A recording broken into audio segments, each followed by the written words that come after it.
Awesome. Front row tonight here at UTC with Vaughan Lee, the day before he flies out for his fight in Brazil against Raphael Assuncao. At least I can pronounce that, unlike your last opponent. First off, last time we talked, you know, you'd just been engaged, and you just found out you were going to be a dad. How's life changed for you since those revelations? Has it changed at all? Not much. No, it's pretty much the same. Still training hard. Still, yeah, it's still pretty much the same.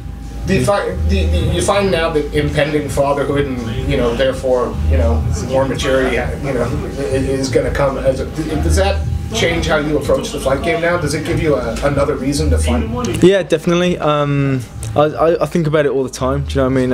When I'm rubbing the belly and stuff, and I'm thinking it's just another thing to fight for. Do you know what I mean? And to provide for. So yeah, it's kind of changed me in a little way. Yeah. Is it a, you know, I think being a dad, is it about the coolest thing you could be doing right now, or is still that, you know, is it with all the things that you've got on, all the big things?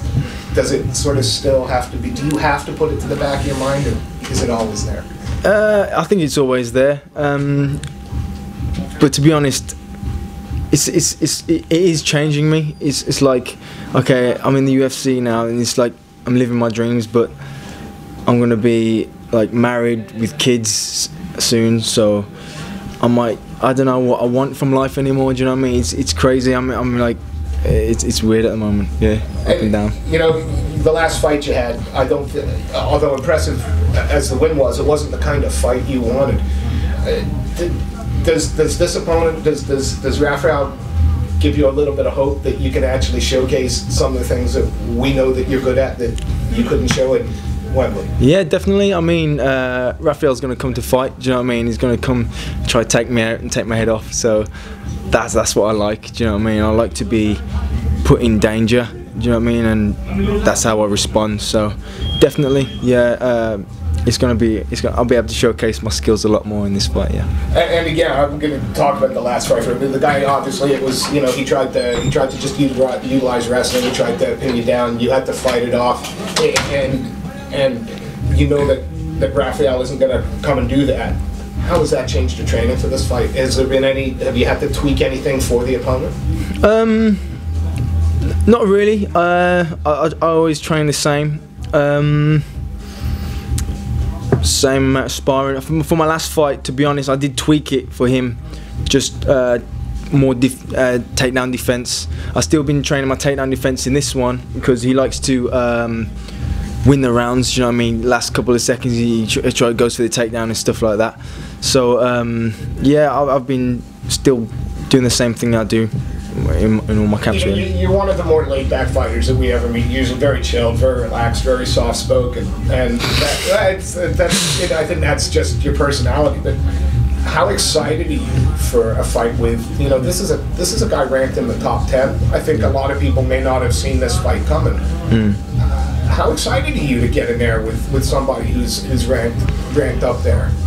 To be honest, in the bantamweight division, everyone's pretty much at a really good level. Do you know what I mean? So the rankings doesn't really faze me, to be honest. It just gives you a gauge to where you got to be to get gold. Do you know what I mean? So that doesn't really faze me. Whoever I fight in there is going to be good and a high level. Do you know what I mean? So I don't really think about that. But it's going to be in Brazil. It's going to be hostile territory, and it's going to be manic. Do you know what I mean? So that's what I'm looking forward to. How much will that the experience of fighting Kid Yamamoto? Because you fought in his backyard. He's an. I mean, I think Icon might be an understatement for how he's treated out there.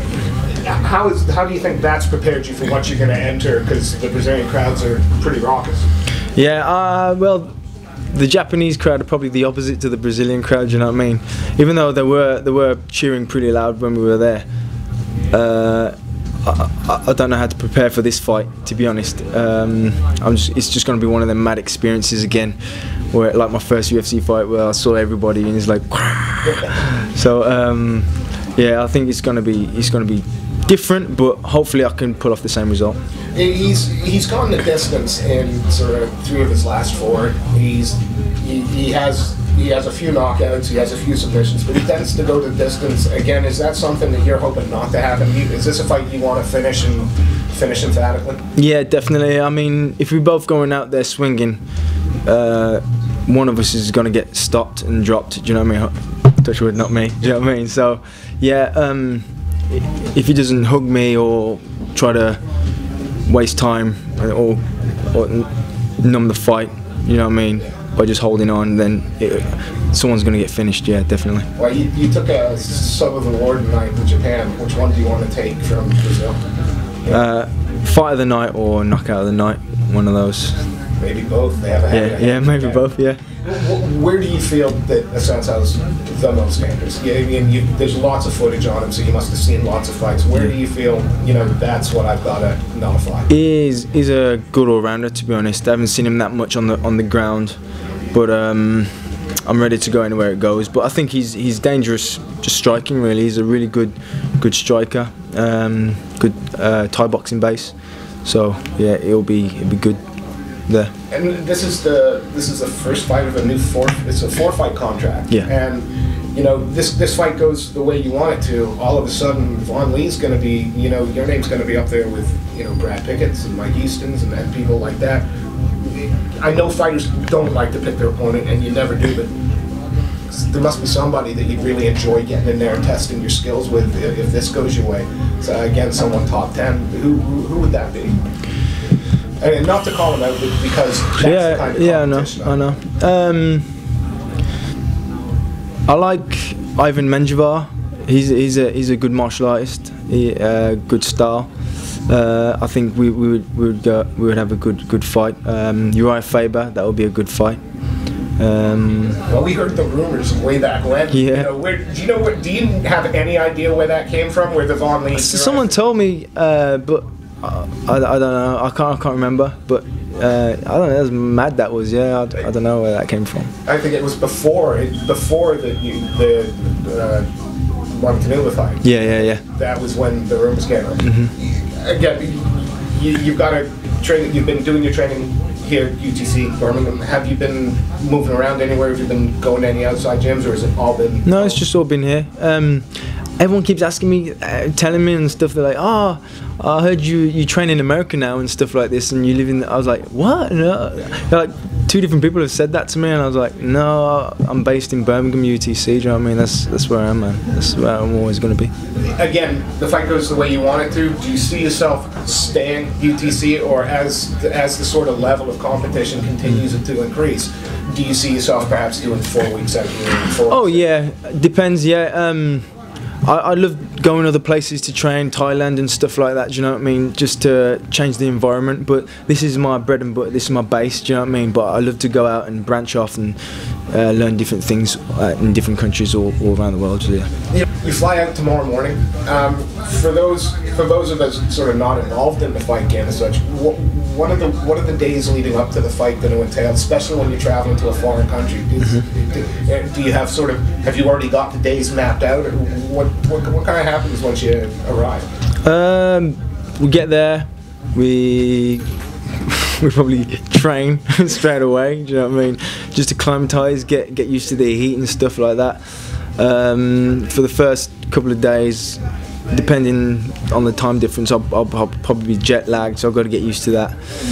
So yeah, we just train same as we do here. We'll go over there as soon as we land, put our bags off, and we go training. You know what I mean? There's some fighters that try to start sort of training to the time zone that they're going to be fighting in well in advance. Is that something that you practice, or is that? Yeah.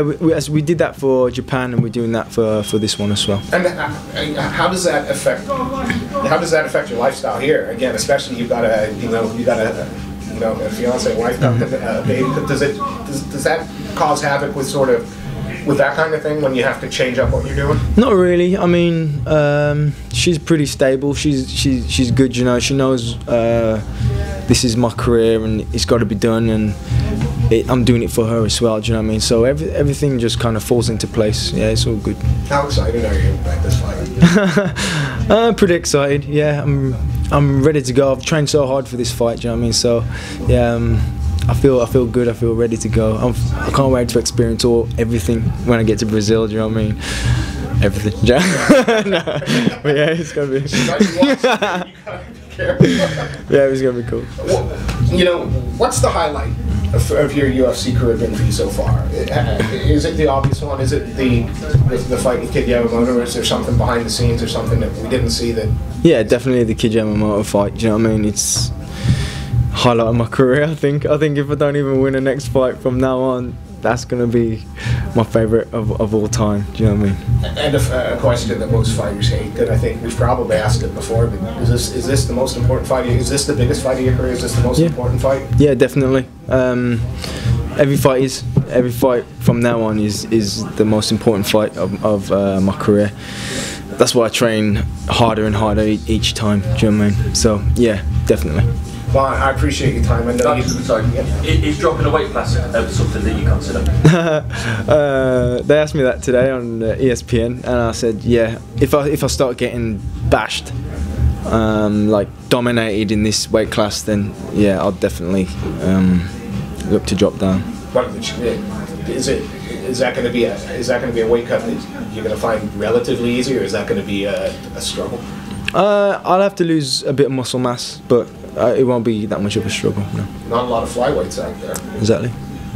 Is it win or lose? Is it something that you might consider? I mean, you know, even if you know, again, it goes the way you want it to. You stop this guy in the first round. Is it still something that you consider, or is it not until? No, I haven't really thought about it, to be honest. I feel comfortable at this weight. Do you know what I mean? I feel alright. So yeah, not until I start getting. Was it Ben or Gareth that interviewed him? Tom and someone else, I think it was. Tom and Ben. Well, I think what was the best question I asked you? I can't remember the question. That's all right. As long as you can't remember, that's all right. But I know you got training to do, and we want to thank you for taking the time to speak with us for a few minutes. Before we let you go, any friends, family you want to thank, any sponsors you want to name, please feel free. Yeah, I'd like to thank Bad Boy. I'd like to thank USN. I'd like to thank you, Luke. I'd like to thank you guys for coming down and doing your thing. I'd like to thank everyone who's helped me train for this fight. I thank my missus for putting up with me. I thank my manager who does everything for me. And thank Silk for getting me up 5 in the morning. I thank everyone, really, yeah, everyone. Sweet. Thanks very much for your time. Cheers. It's always a pleasure. Nice one, bro. Thank you.